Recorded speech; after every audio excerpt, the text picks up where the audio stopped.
Las investigaciones con datos preexistentes son posibles siempre que se tomen determinados recaudos al seleccionar la fuente secundaria desde donde se recogerán los datos. Este tipo de investigaciones con datos reservados puede acortar la fase de recolección o recopilación de datos, que es sin lugar a dudas una de las etapas de más alto costo de la investigación, con relación al empleo de recursos materiales y humanos, y de hecho puede reducir de manera sensible el tiempo de desarrollo del proyecto. Los datos de identificación son aquellos materiales generados o recolectados durante el transcurso de la realización de una investigación. Constituyen el insumo de la investigación. Los datos son hechos, experiencias, observaciones que representan de alguna manera las variables donde se sustenta la hipótesis. Los datos pueden presentarse en estado natural o analizarse, obtenerse por simple observación o identificarse mediante experimentación. Son datos, por ejemplo, los cuadernos de campo en una investigación epidemiológica, los datos sociodemográficos de los sujetos que conforman la muestra, las cintas de audio, los cuadernos de laboratorio. Es decir, cada investigación tiene un conjunto de datos que los alimenta. Por otra parte, los datos tienen una procedencia de cómo, cuándo y dónde se recogieron y herramientas de recolección propias. De manera habitual, se almacenan en bases de datos de diferente formato y tamaño. El enorme volumen de datos que ingresan a los sistemas informáticos constituye el denominado Big Data. La gestión de los datos de manera eficaz a través de su ciclo de vida es muy importante para el éxito del proyecto de investigación.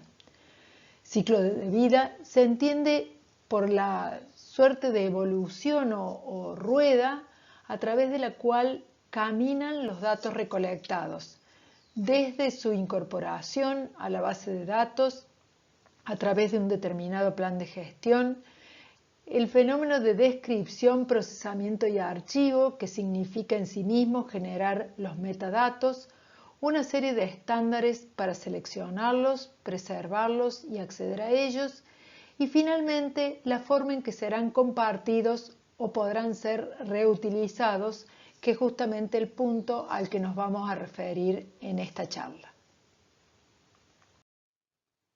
Las fuentes de información, de acuerdo a su origen, se clasifican en fuentes primarias y fuentes secundarias.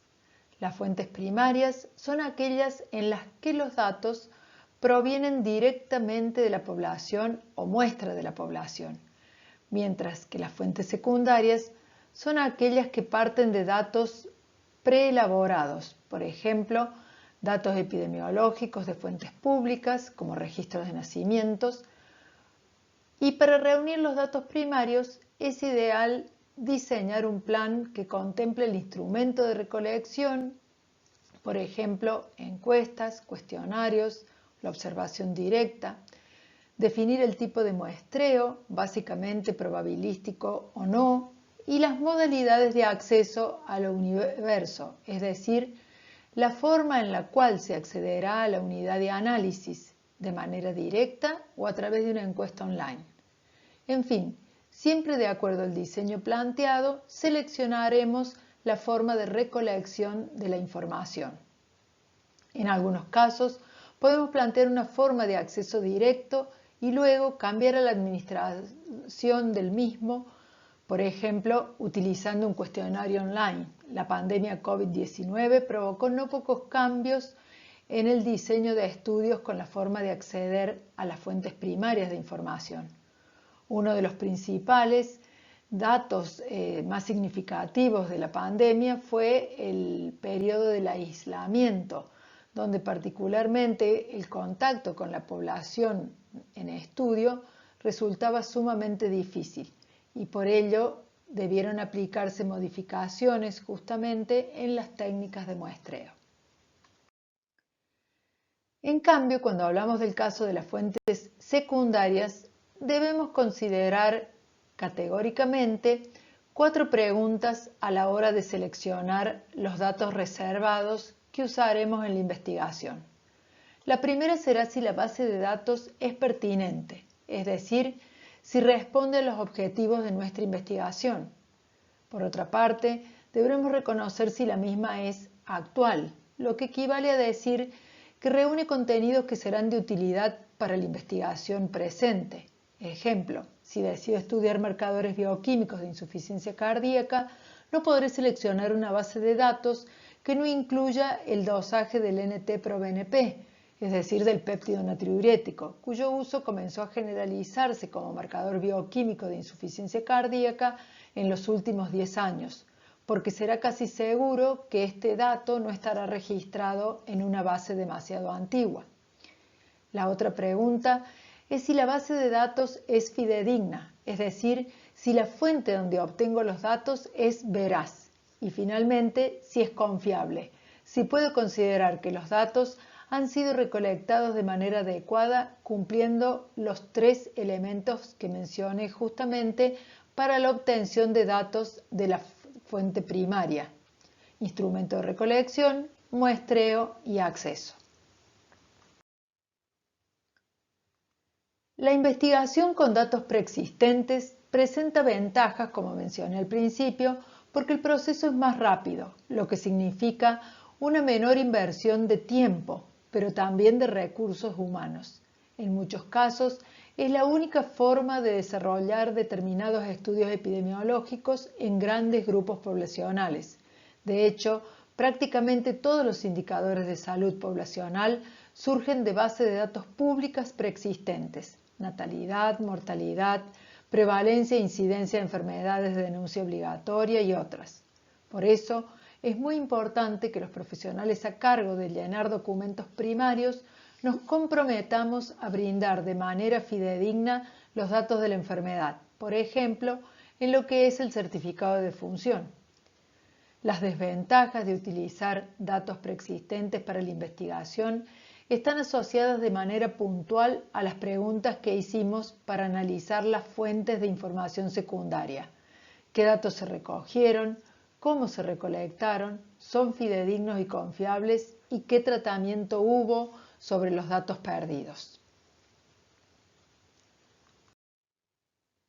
Cuando hablamos de investigaciones con datos reservados, nos referimos particularmente a 3 tipos de diseños: el análisis secundario de datos, los estudios complementarios y las revisiones sistemáticas. Como ya mencioné, es difícil que con el análisis secundario de datos se cumpla exactamente con los requerimientos del objetivo planteado. Es importante, al iniciar un proyecto de análisis secundario de base de datos, que se determine en qué proporción la información disponible puede contribuir a cumplir los objetivos de la nueva investigación y considerar las limitaciones que esta metodología presenta. Entonces, tendremos 2 caminos: buscar una base de datos que se ajuste a la pregunta de investigación, o encontrar una base de datos y diseñar luego la pregunta de acuerdo a su contenido. Cuando estamos buscando una base de datos que se ajuste a la pregunta, podemos de alguna manera obtener algunos resultados favorables, pero deberemos seguir lógicamente el desarrollo de la investigación con el mismo parámetro, es decir, partiendo desde la pregunta de investigación. Revisar la literatura, señalar las combinaciones de variables predictoras y resultantes cuya relación ayude a responder la pregunta, identificar las bases de datos que incluyan las variables de interés para nuestra investigación, familiarizarse con cada una de estas bases, consultar con quienes las hayan desarrollado, es decir, las hayan reunido a través de desde las fuentes primarias, elegir la mejor base de datos y considerar la facilidad en el acceso, formular la hipótesis específica y definir el análisis estadístico y finalmente analizar los datos y continuar con el camino de la investigación. En el caso de que la base de datos sea accesible primero y la tengamos disponible, Una vez elegida y reconocidas sus características, podremos empezar por diseñar las preguntas. Las probabilidades de encontrar asociación, en este caso, son algo más elevadas, pues la pregunta se adecuará a la base de datos. Por eso, primero elegiremos la base, luego nos familiarizaremos con la misma, haremos un diagrama de variables y sus unidades de medida, identificaremos los pares de variables cuya asociación pueden ser de interés, luego vendrá la revisión bibliográfica y la consulta con expertos. Finalmente, formularemos nuestra pregunta de investigación con relación a lo que sabemos que ya tenemos y podremos diseñar la hipótesis y definir un plan de acción para responderla. Finalmente, analizaremos los datos y continuaremos el desarrollo del método científico. Otra forma de utilizar datos preexistentes se aplica con frecuencia a los biobancos. Es lo que se conoce como estudios complementarios. Se agregan una serie de mediciones que responden a un objetivo diferente de la investigación original. Cuando los estudios se desarrollan de manera particular sobre muestras biológicas reservadas, es requisito considerar una serie de recaudos especiales para su utilización, y uno de ellos es conocer con qué finalidad se realizó la reserva, qué información recibieron los donantes y si finalmente firmaron el consentimiento para el uso posterior.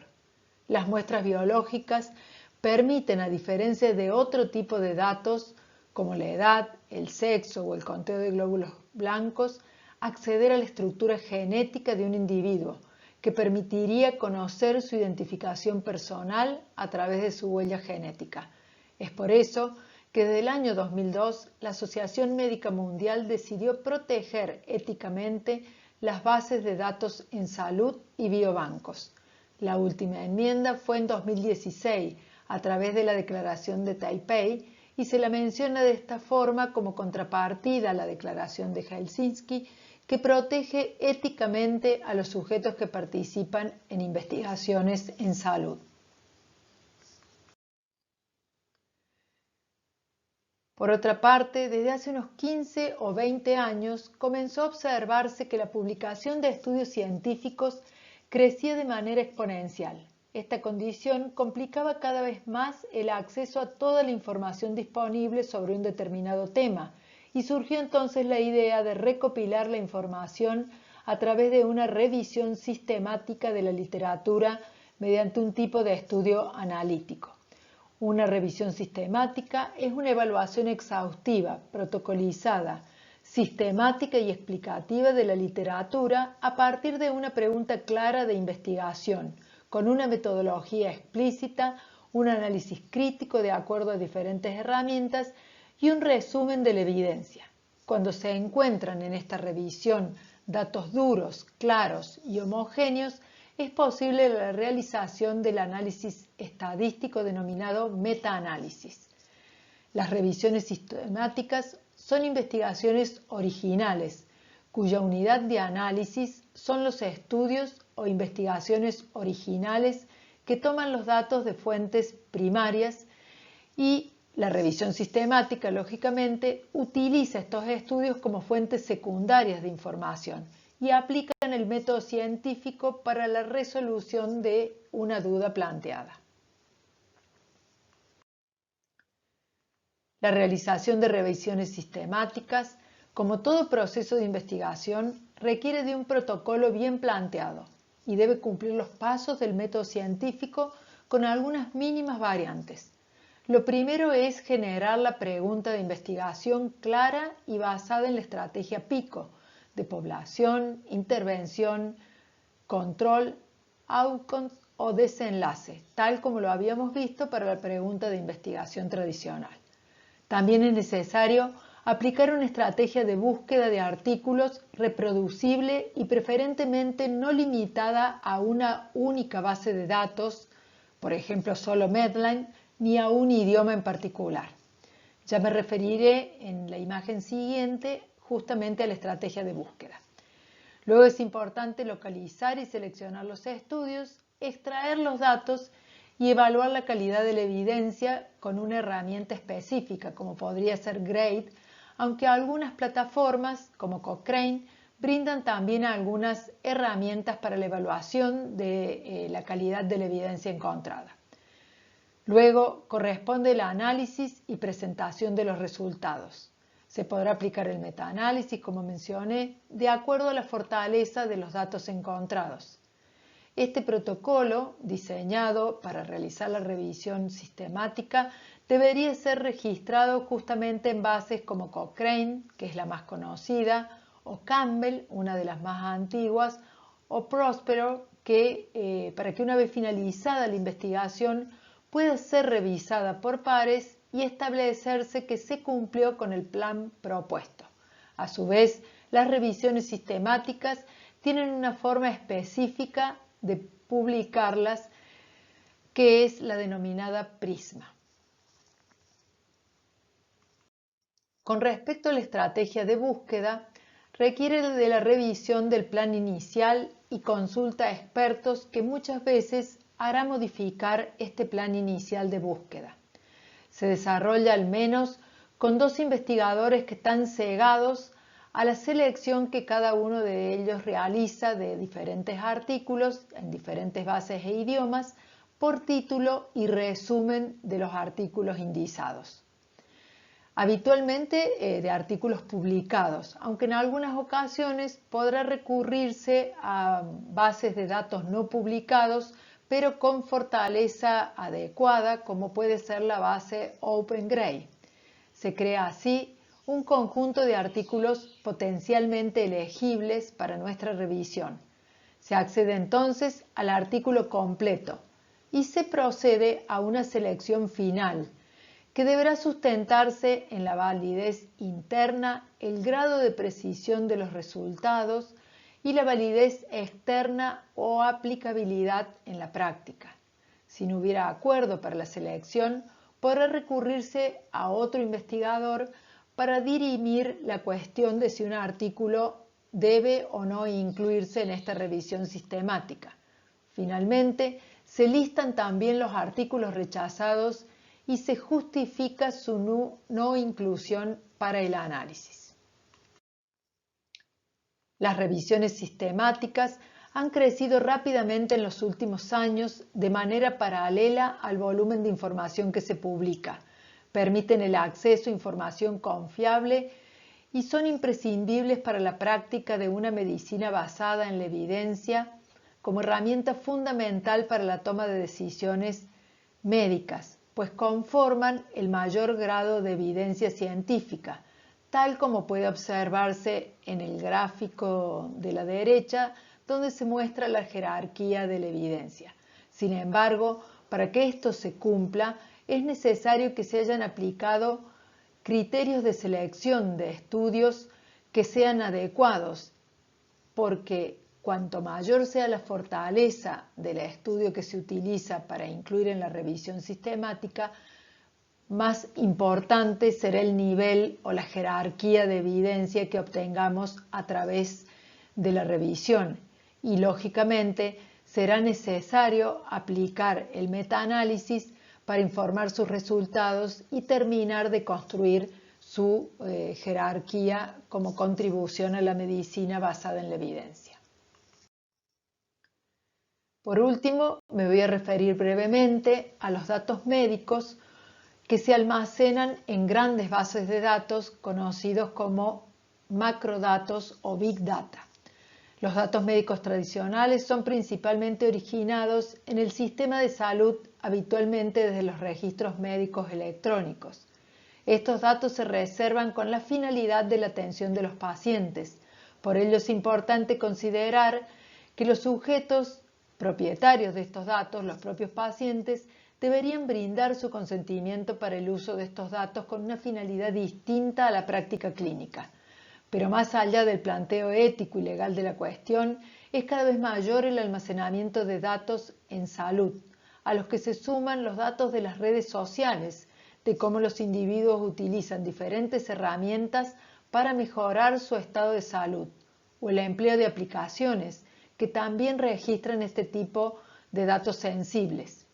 Estas bases conforman los Big Data y constituyen una amplísima fuente secundaria de datos médicos.